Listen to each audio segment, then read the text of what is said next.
Israel has warned the United States that Iran hatched a plot to assassinate President Trump. KT McFarland joins me now. KT, they're huge posters now. We're not even going to show them, but they're huge posters all over Tehran calling for Trump's death, one offering a reward for his killing. How should we respond to this? This is really direct now, like it never has been before.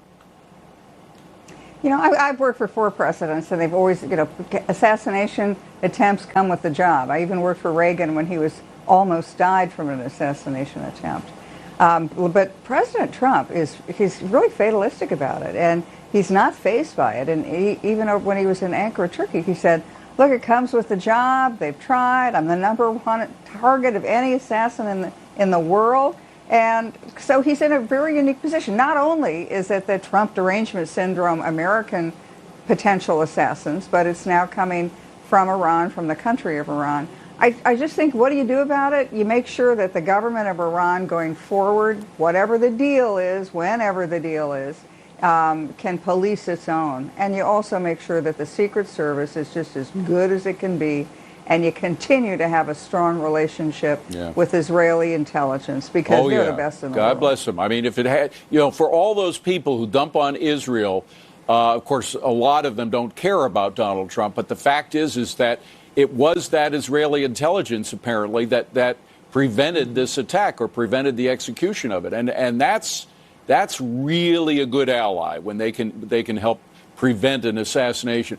Meanwhile, you do have, despite all this, you have the idea of the talks continuing, and there does seem to be a tension now in the White House between VP Vance, who we know is pushing for more negotiations, and Secretary of State Rubio, who says enough is enough, which is what Donald Trump seemed to be saying in the middle of the week, in the beginning of the week. Is Trump using this as kind of a good cop, bad cop negotiating tool? Yeah, I mean, Trump likes to listen to all people, but Trump is the only guy. He's a decider-in-chief. He makes the decisions. Yeah. And even if nobody recommends a decision, he'll take it. What I thought was really interesting, David, is what Lauren was just saying about the price of oil. Watch how the negotiations have affected the price of oil. So before the war, it was about $70 a barrel. When the war starts, it goes up to about $120 a barrel. And that was putting a lot of pressure on the world economy, on gasoline prices in the United States, et cetera. Then you have this ceasefire, and price of oil goes way back down to about 70. And now where are we? What did Lauren just say? $76 a barrel today? No. $72 a barrel. Okay, $72 a barrel, 76 yesterday. So despite the fact that we're back at war, and despite the fact that President Trump has said we're going to hit them hard, et cetera, and we are hitting them hard, oil is not the leverage and the blackmail that Iran had before. Right. Why is that? Because in the period of the ceasefire, a number of countries have started buying American, right? They've been buying oil from Alaska, from the Gulf of America, and American crude oil exports have gone up 30% just since the war began. The other thing is that the Middle East allies, the Saudis, UAE especially, Iraq, they're building pipelines and fast-tracking those pipelines. Right. So with every day, Iran's ability to blackmail the world with the Strait of Hormuz goes down. KT, you worked with the great Secretary of State Henry Kissinger. Kissinger always was hoping, I think one of his dreams was that eventually there would be some kind of deal between Israel and the Arab countries that would kind of isolate Iran, put Iran in a pocket. It seems that Donald Trump, through the Abraham Accords, has worked this out, or at least that we have the basis for all of that working out. And these tensions now with Iran are the final proof of that, because you see the UAE leaving OPEC, et cetera. It seems like things are working in the direction that even Kissinger wanted to go for. It's in the fullness of time, it's taken a long time. It has. But if you had said that you would have a situation where the United States and Israel and the Gulf Arab countries were working together, fighting together, not just trading, but fighting together against Iran, nobody would have believed you. Right. And yet that's the new Middle East. I think that the whole Iran war, as important as it is and important as Iran's nuclear weapons and getting rid of them was, the end result of this is a complete change of the chessboard in the Middle East. No, we now have a lot of really close friends and allies, and that's the big takeaway. These are historic times, really historic times. Things that have been happening for 40, 50 years are beginning to change now. Great to see you, KT. Thank you so much for coming in. Really appreciate it. Hey, have you seen that new line dance? The Trump Thump Bump. Well, no, I haven't, but I did hear that new song. The Trump Thump. Well, let me show you. I'm sure America needs a good laugh right now. Let's do this!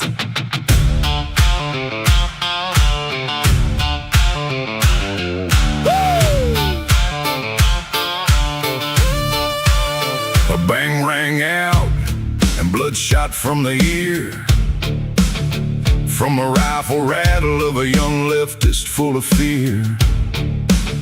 With grit on the suit, stands up with a bold fist. Fight, fight, fight without one fear.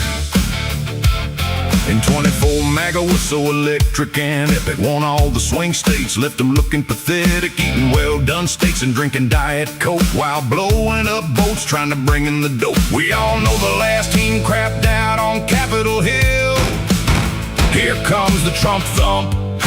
Drill, baby, drill. Beware of the Trump Thump. Here comes the Trump Thump. Beware of the Trump Thump. Hey! Here comes the Trump Thump. We line dancing to the Trump Thump. Woo! Perfect hair in an apron, cooking up Mickey D fries. That famous pose in a suit with those garbage truck guys. Great new Trump accounts for all the mommy ladies. Bringing a super deal, the cash to all the new babies. Crazy left thinks rounding up illegals is so sad. Look at what they do to Americans, should make you stand so mad.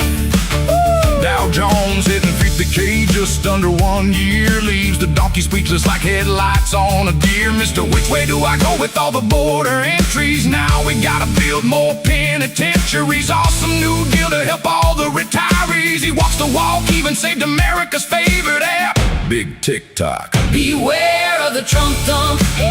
Here comes the Trump Thump. Beware of the Trump Thump.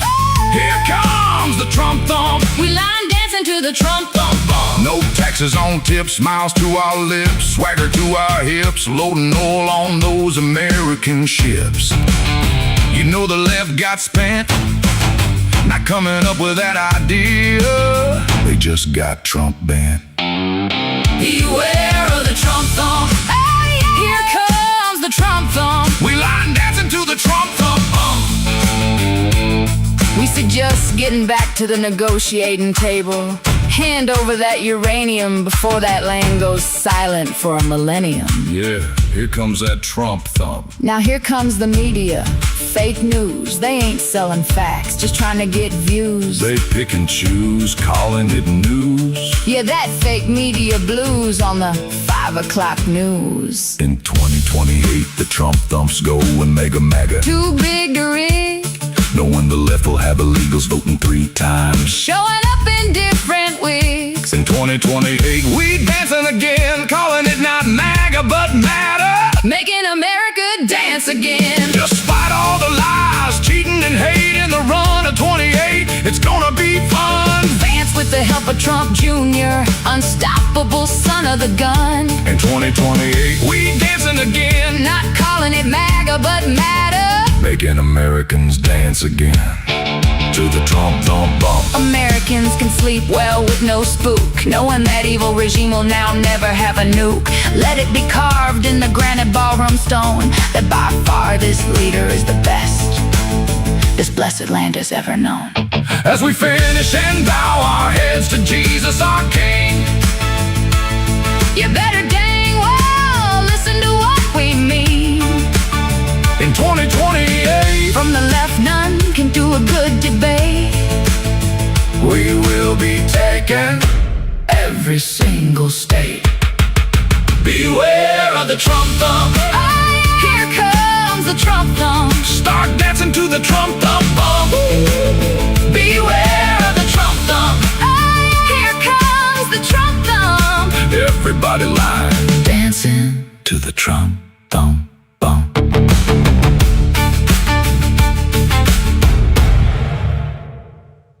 I have to tell you directly and personally that I regret voting for you for Secretary of State. I yield back. May I respond?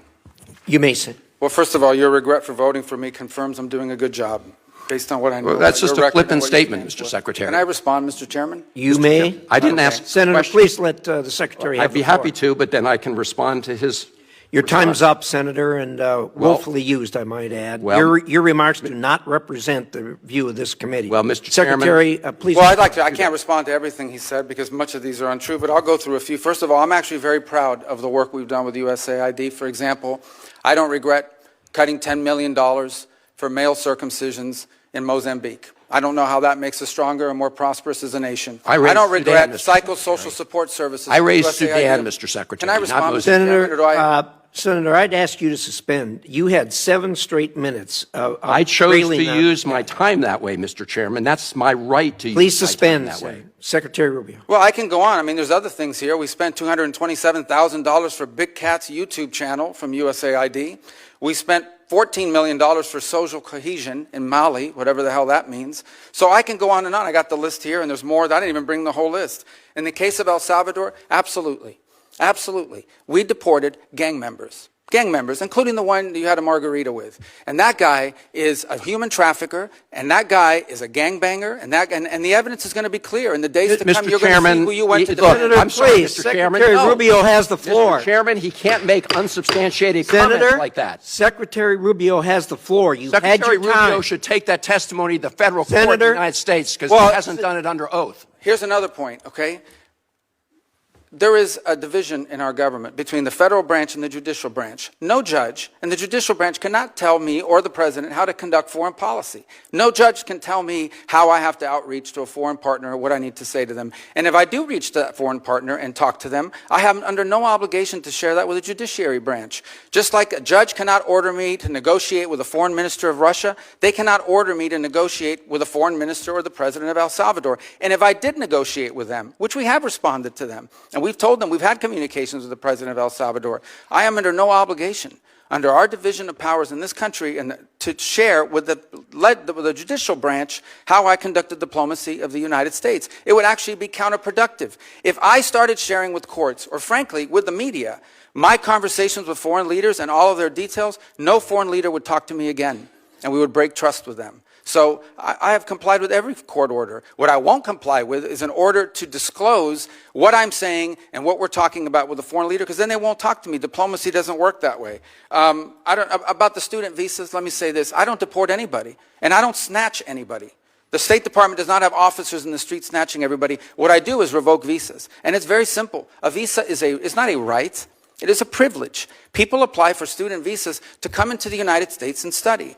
And if you tell me that you're coming to the United States to lead campus crusades, to take over libraries and try to burn down buildings and acts of violence, we're not going to give you a visa. Is that what Ms. Ozturk did? We're not going to give you a visa. Is that what she And if you did? do Come that- on, Mr. Secretary. And every single You're one of just these blowing cases, the smoke factors here are now. different. Senator- The bottom line is, if you're Senator, coming here to stir up trouble on our campuses, we will deny you a visa. And if you Does have the a First visa Amendment and we find apply you, to we'll people revoke living in it. the United And States? we're going to do more. There are more coming. We're going to continue to revoke the visas of people who are here as guests and are disrupting our higher education facilities. People are paying money. These kids pay money to go to school, and they have to walk through Writing a bunch an of op-ed lunatics to the who are Tufts here on student newspapers visas. disrupting the Simple foreign as policy that. of the United I want to States. do more. I hope we can That's find more of these people. pathetic, Mr. In fact, the other day, some guys led a riot. I forgot what university it was, and I asked, please, can you find the arrest records of all the people that were arrested at that riot at that campus? Because if any of them have a visa, we're going to revoke I it. feel so much safer All right, when you let's, lock up people like Ms. Ozturk, Mr. Secretary.